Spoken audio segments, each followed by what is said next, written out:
Hello दोस्तों, स्वागत करते हैं आपके अपने चैनल श्री साइंस लेक्चर में एक और नए क्वेश्चन के साथ, जो कि हमारा है एक्सरसाइज 3.2 यानी 3.2 का क्वेश्चन नंबर पहला। तो देखिए क्वेश्चन क्या है, निम्न रैखिक समीकरण युग्म को प्रतिस्थापन विधि से हल कीजिए। क्या कर रहा है, निम्न रैखिक समीकरण युग्म को प्रतिस्थापन विधि से हल कीजिए। देखिए हमारा क्वेश्चन है x + y = 14 और x - y = 4। तो पहले आप समझिए कि प्रतिस्थापन विधि होता क्या है। क्या समझेंगे, प्रतिस्थापन विधि। तो देखिए यहाँ पे लिख लेंगे प्रतिस्थापन। देखिए प्रतिस्थापन से आपको समझ में आ रहा होगा, प्रति प्लस स्थापन, प्रति प्लस स्थापन। प्रति का मतलब जो होता है वो होता है कॉपी। क्या होता है, कॉपी। और स्थापन यानी कि स्थापित कर देना, तो उसे बोलते हैं पेस्ट। क्या बोलेंगे, कॉपी पेस्ट। जैसे कि अगर आपको किसी को थैंक यू बोलना है तो आप उस मैसेज को आप कॉपी कर रहे होंगे, तो ये हो गया कॉपी। अगर आप पेस्ट करना होगा तो उसी पे आप पेस्ट भी कर दे रहे होंगे, तो इसी को बोलते हैं प्रतिस्थापित कर देना, उसे बोलते हैं प्रतिस्थापन। तो चलिए इसको पहले सोल्व करते हैं। यहाँ पे देखिए x + y = 14 है, x - y = 4 है। ये जो हो जाएगा इसको मान लेंगे समीकरण 1 और इसको मान लेंगे समीकरण 2।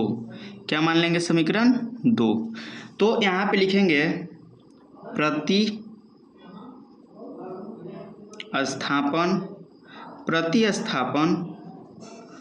विधि से, प्रतिस्थापन विधि से चलेंगे हम पहले समीकरण 1 से। तो यहाँ पे लिखेंगे समीकरण 1 से। तो देखिए हमारा समीकरण 1 क्या है, तो x + y = 14। क्या है, x + y = 14। देखिए समीकरण 1 या समीकरण 2 किसी को भी आप ले सकते हैं और x का मान या y का मान निकाल करके और इन दोनों में से कोई समीकरण में पुट कर देना है। इसी को बोले थे कि कॉपी करके इसको पेस्ट कर देना है, यानी कि x का मान निकाल ले तो इस एक समीकरण में या दो में रख देंगे तो y का मान हमारा निकल जाएगा। तो यहाँ पे देखिए x + y = 14 है, तो यहाँ पे हम अगर x बराबर लिखते हैं तो x बराबर हो जाएगा 14 - y। क्या हो जाएगा, 14 - y। इसको हम मान लेंगे समीकरण 3। क्या मान लेंगे, समीकरण 3। अब देखिए यहाँ पे हो गया इस हमारा समीकरण 3, x = 14 - y। तो यहाँ पर हम लिखेंगे समीकरण 3 को समीकरण 2 में रखने पर, समीकरण 3 को समीकरण 2 में रखने पर, या आप ऐसे भी लिख सकते हैं कि x बराबर 14 - y समीकरण 2 में रखने पे। इसी को लिख दिए समीकरण 3 को समीकरण 2 में रखने पे। यहाँ पे लिख लेंगे समीकरण x - y = 4। क्या लिख लेंगे, x - y = 4। समीकरण 2 को लिए हैं। तो यहाँ पे देखिए x की जगह पर हमारा क्या हो जाएगा, तो x की जगह पर हो जाएगा 14 - y, 14 - y हो जाएगा। और यहाँ पे भी है माइनस के y = 4 हो जाएगा। अब देखिए यहाँ पे लिख लेंगे 14 और -y और -y हो जाएगा प्लस y + y हो जाएगा 2y। क्या हो जाएगा, -2y बराबर हो जाएगा 4।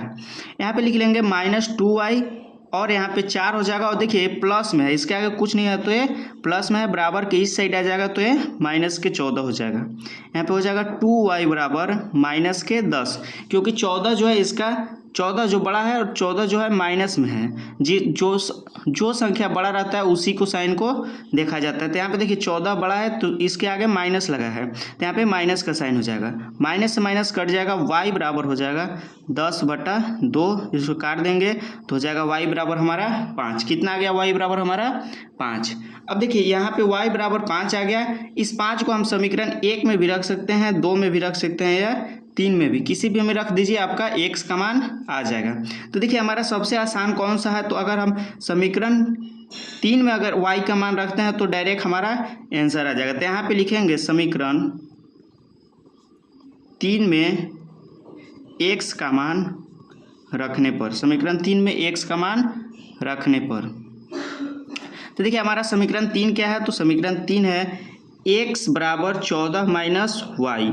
यहाँ पे देखिए 14 लिख लेंगे माइनस वाई की जगह पर हमारा क्या हो जाएगा, तो वाई का मान है 5, तो यहाँ पे 5 हो जाएगा। तो x बराबर हमारा जो आंसर आ जाएगा हो जाएगा 9। कितना हो जाएगा, 9। तो देखिए x बराबर जो हो गया 9 हो गया और y बराबर क्या हो गया, तो 5 हो गया।